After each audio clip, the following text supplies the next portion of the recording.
They called it a defensive strike. Let me say that again so it lands properly. The United States military launched strikes on Iranian soil this morning, while an Iranian delegation was literally on a plane to Qatar to negotiate peace. And they called it defensive.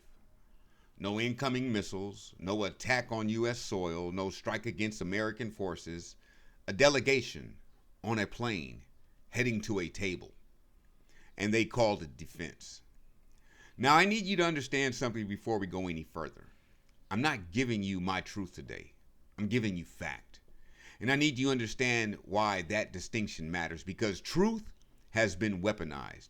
Your truth, my truth, their truth. That language has become a shield people hide behind to avoid accountability. But facts have a burden of proof. Facts have a record. Facts don't bend to be comfort. And the fact is, Iran has not struck the United States. Every aggressive act Iran has taken in this conflict has been in direct response to something the United States or Israel did first. That's not opinion. That's the documented sequence of events. So when they say defense, they are lying. That's a fact.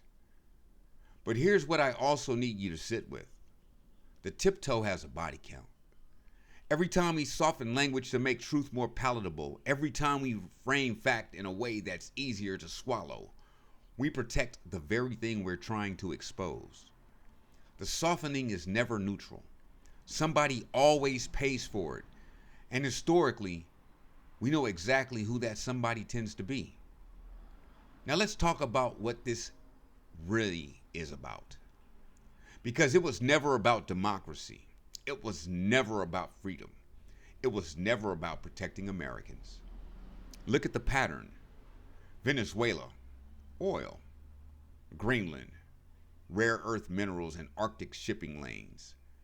Cuba, geographic control. 60 years of economic strangulation for the crime of refusing to be a client state.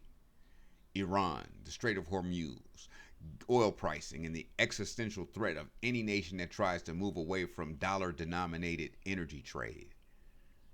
This is the resource extraction dressed in the language of liberation. This is colonization with a press secretary. And I'm going to call it what it is, because we cannot face what we refuse to name. This is a class system. A ruling class that controls the door, controls the currency, controls the narrative, and controls who gets a seat at the table. And when we examine who built that system, who maintains it, and who decides who gets in, we have to name what that class is. White male elite power, operating through financial architecture, manufactured consent, and selective inclusion.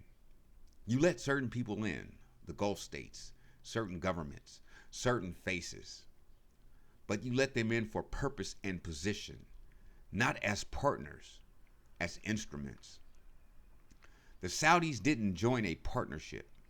They joined a structure they didn't build with rules they didn't write, and their membership continues only as long as they play their role.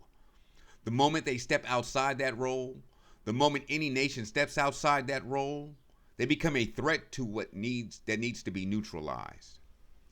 Defensively, preemptively, of course. Now, I want to go somewhere that most people won't. This pattern, the manipulation of fact for power, is not new. It is not modern. It goes all the way back. The same institutional impulse that manufactures justifications for war, that controls monetary systems, that rewrites history to serve the powerful, that same impulse sat in a room at the Council of Nicaea in 325 AD.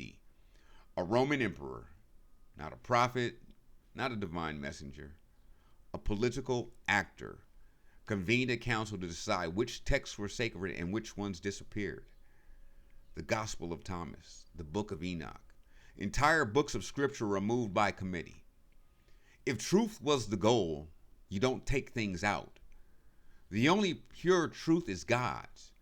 But every transmission of that truth passed through human hands with human agendas, which means even the most sacred text in Western civilization has to be read with the same question we apply to everything else. Who decided? Who benefited? Who got erased? That's not blasphemy. That is the most serious engagement possible with what we claim to believe. And it means the watch the pattern framework isn't just about geopolitics or monetary systems or resource extraction. It's about the oldest game being run on humanity. The manipulation of what people believe is real, is true, is sacred, is inevitable. So that a small class of people can maintain control over the lives of everyone else. They do it with currency. There is no backing to it. It is a faith manufactured by decree. They do it with war. There is no defense. It is aggression manufactured by language. They do it with scripture.